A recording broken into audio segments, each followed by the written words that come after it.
या ठिकाणी राष्ट्रीय महामार्ग 66 क्रमांक जो नव्याने बनवण्यात आला होता आणि यामुळे मोठ्या प्रमाणात वाहतुकीची समस्या सुटणार होती।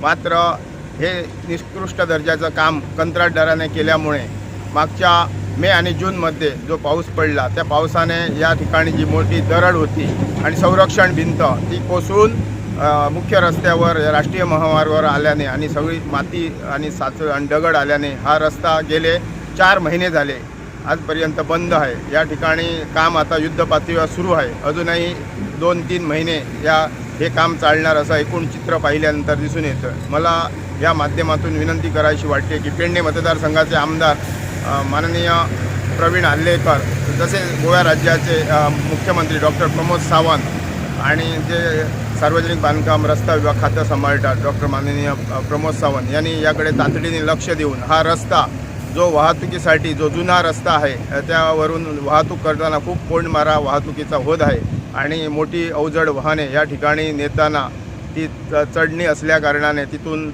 चालकांना खूप त्रास सहन करावा लागतो। त्यामुळे या ठिकाणी जुन्या महामार्गावर वारंवार अपघात होताना आम्ही पाहतो आणि आज या ठिकाणी हे जरी रस्त्याचं काम सुरू असलं, गेली अनेक महिने हे काम आता सुरू आहे, मात्र ते मंद गतीने असल्याचं जाणवतं। ते तातडीने व्हावं यासाठी स्थानिक आमदार प्रवीण हल्लेकर आणि मुख्यमंत्री यांनी प्रयत्न करावे अशी या माध्यमातून मी विनंती करतो। नमस्कार। सध्या आम्ही राष्ट्रीय महामार्ग 66 जो मालपे टू नहीबाग जाणारा हा रस्ता हल्लीच ज्यावेळी सुरुवातीला मे महिन्यामध्ये पावसाची एक धडक आली आणि हा रस्त्याची जी साईड होती, जी दरड अर्थात संरक्षण भिंत बांधली होती, ती संरक्षण भिंत बांधत असताना डोंगर ज्या पद्धतीने कापण्याची गरज होती तो डोंगर सरळ रेषेत कापला गेला। त्यामुळे पहिल्याच पावसाळ्यात दरडीबरोबर संरक्षण भिंतही कोसळलेली, त्याच्या बाजूचाही रस्ता होता तोही रस्ता आणि दरड कोसळून हा रस्ता पूर्णपणे सर्व प्रकारच्या वाहतुकीस मे महिन्यापासून जो बंद आहे तो आताही पासून बंद आहे। हल्लीच या रस्त्याचं काम सुरू केलेलं आहे। जो पूर्वीचा राष्ट्रीय महामार्ग 17 म्हणून जो बायपास रस्ता होता, पूर्वीचा जो मुख्य रस्ता, त्या रस्त्याला जोडून हा एक बायपास रस्ता केला होता, परंतु हा बायपास रस्ता करत असताना डोंगर कापण्याची पद्धत कंत्राटदाराची पूर्णपणे चुकीची असल्याने हा त्रास ज्या पद्धतीने वाहन चालकांना नागरिकांनाही झालेला आहे। खरं म्हणजे हा रस्ता करत असताना अभियंते, कंत्राटदार, मुख्य रस्त्याचे जे सार्वजनिक बांधकाम खाते राष्ट्रीय महामार्गाचे अभियंते असतात ते कुठे असतात याचा कोणाला पत्ता नाही।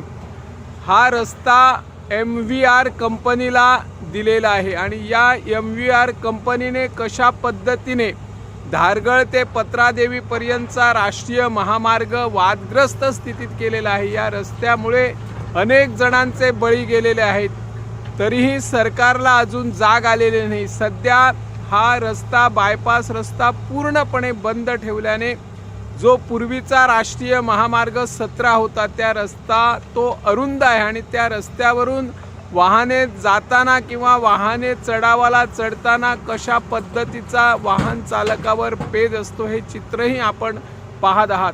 सरकारने ज्या पद्धतीने रस्ते करण्याचं कंत्राट एखाद्या कंपनीला मंजूर केलं जातं त्यावेळी ते कंत्राटदार व्यवस्थित काम करतात की नाही याची दक्षता सरकारने घेण्याची गरज आहे। हा रस्ता करत असताना बाजूचे डोंगर कशा पद्धतीने कापले ते भविष्यात त्याचा परत त्रास होणार नाही ना याची दक्षता आता घेण्याची गरज आहे।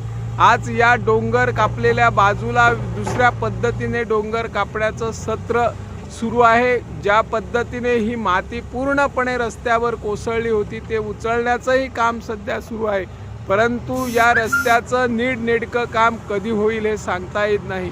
म्हणून सरकारने कुठलंही काम करत असताना रस्त्याचं सार्वजनिक हित लक्षात घेऊन अभियंते यांनी जातीने या ठिकाणी लक्ष द्यावे आणि सध्या जे काम चालू आहे त्या काम व्यवस्थित आहे की नाही याचंही यावर लक्ष द्यावं अशी या माध्यमातून आम्ही मागणी करत आहोत। मी निवृत्ती शिरोडकर, इन गोवा 24 ताससाठी।